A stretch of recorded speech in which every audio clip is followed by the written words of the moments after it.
I was a teenage mom. My child was removed from me. I went to the shelter, and at that shelter in the Bronx, they turned me away. Because I was down and out, that was like my only resort. And when they told me that no, they can't help me, I broke down crying. And as I was sitting down crying, there was a lady that worked at the shelter that came to me, and she wrote on a piece of paper Covenant House address and telephone number and said, "You can come to Covenant House. Covenant House is not going to turn you down." Covenant House is an extraordinary place that provides absolute respect and unconditional love to young people who are homeless and have no other options and no other place to go.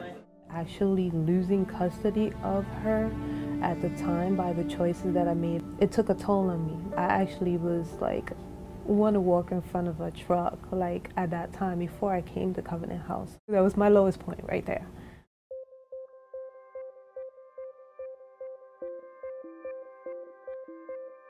I'm actually glad that she went through what she went through, because it helped her make me become a better person.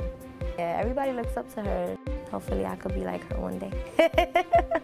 So we put out the call to moms to sleep out one night out on the street in solidarity with homeless young people. Today I'm going to actually sleep on the street in awareness for those who are sleeping in the street, don't have any family support, doesn't have any support from anyone. And we have over 100 moms who've shown up tonight to come together, to spend some time with our young people, to listen to them, to share stories, and then courageously go out on the streets of New York and spend the night on the street. The actual event itself had me questioning, you know, are you crazy?